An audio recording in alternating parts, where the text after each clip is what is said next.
Good morning friends, I hope आप सभी बढ़िया होंगे और आपकी सभी की प्रिपरेशन बहुत शानदार चल रही होगी। तो आज ही आपके सामने हम नया टॉपिक लेके आए हैं, जिस टॉपिक का नाम है इरिगेशन।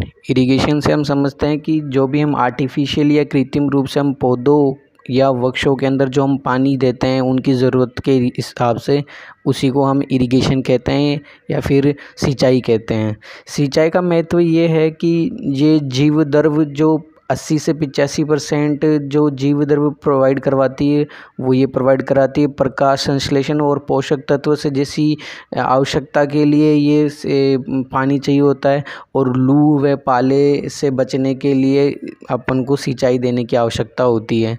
तो ये सिंचाई के महत्व होते हैं। हम बात करते हैं सिंचाई की विधियों की। सिंचाई की विधियाँ जो होती हैं 4 या 5 प्रकार की विधियां हैं, जिनमें सबसे पहले हम बात करते हैं फर्स्ट सतह विधि। जो सरफेस विधि होती है, ये भारत में मुख्यतः यही यूज़ की जाती है। इसके भी कुछ टाइप्स हैं, जिन टाइप्स के हम नाम के ऊपर चर्चा करते हैं। फर्स्ट है क्यारी विधि, सेकेंड है थाला विधि, थर्ड है वल्ले विधि, फोर्थ है प्रवाह विधि, फिफ्थ है कुंड विधि और सिक्स्थ है फोरोगेशन। सेकंड जो विधि है वो है अधोसतह।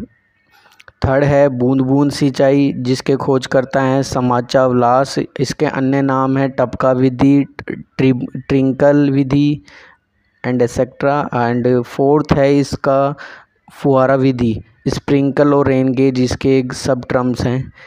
सबसे अधिक जो पानी का नुकसान होता है वो प्रवाह विधि से होता है धान में, और सबसे कम जो नुकसान होता है बूंद बूंद विधि से होता है। उसके बाद में फुहारा स्प्रिंकल से होता है। बात करते हैं क्यारी विधि। क्यारी विधि सतह विधि के जो टाइप्स हैं उनके ऊपर अब थोड़ा संक्षेप में और डिटेल में बात करते हैं। क्यारी विधि है, क्यारी विधि को हम चौकारा विधि या चेक बेसिन या फ्लडिंग मेथड भी कहते हैं। ये सरसों, चना, जौ, गेहूँ और मूंगफली में यूज़ की जाती है। थाला विधि है, ये इसका अन्य नाम ड्रोन विधि भी है। और वल्ले विधि है, वल्ले विधि का अन्य नाम रिंग मेथड है। ये फल वृक्षों के लिए उपयुक्त होती है और इससे रोगों का स्थानांतरण ज़्यादा होता है, मतलब रोग ज़्यादा फैलते हैं।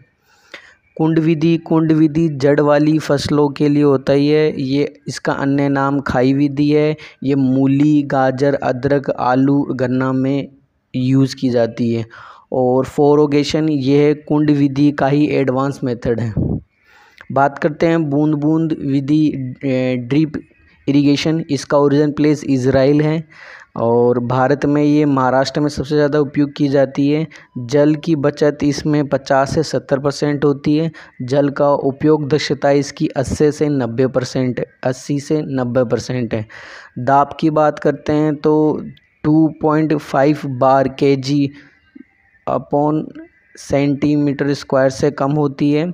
और फुहारा विधि में सबसे अधिक प्रेशर आता है और इसमें क्लॉगिंग होती है। बूंद बूंद विधि में क्लॉगिंग का मतलब होता है कि लवणों और शैवाल में ड्रिपर का बंद होना। जो लवणों से उसको सुधारा जा सकता है 0.1% H2SO4 या HCl से, और शैवाल में सुधारा जा सकता है ब्लीचिंग पाउडर से।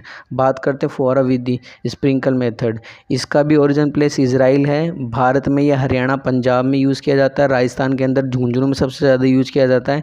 ये 1 घंटे के अंदर 10,000 लीटर पानी निकालता है। इसमें पानी की बचत 25 से 50% है और पानी की जो दक्षता है, उपयोग दक्षता, वो 50 से 60% है।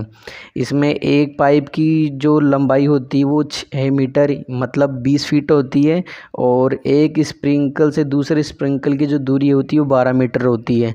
और स्प्रिंकल के अंदर जो पाइप लगा होता है, सबसे ऊपर जो हेड पार्ट होता है उसको नोज़ल कहते हैं। नोज़ल एक सेट ऑफ हार्ट कहा जाता है, और जो मेन सबसे लंबा वाला पाइप होता है उसको राइज़र कहते हैं। इसमें स्प्रिंकल इरिगेशन के जो लाभ हैं कि अपन इससे फर्टिगेशन कर सकते हैं, बूंद बूंद में लाभदायक होता है, फुहारे में भी लाभदायक होता है, और ऊबड़ खाबड़ लैंड पर सिंचाई कर सकते हैं, लू और पाले से बचाव कर सकते हैं। हानि क्या है फुहारे विधि की? हानि यह है कि ये वायु की गति जो 12 से 15 किलोमीटर पर आवर से ज़्यादा होने पर इसमें सिंचाई नहीं कर सकते, क्योंकि इसमें वेस्टेज बहुत ज़्यादा होता है। और अधिक वायु होने पर विंड वार्ड वाला क्षेत्र खाली रहता है।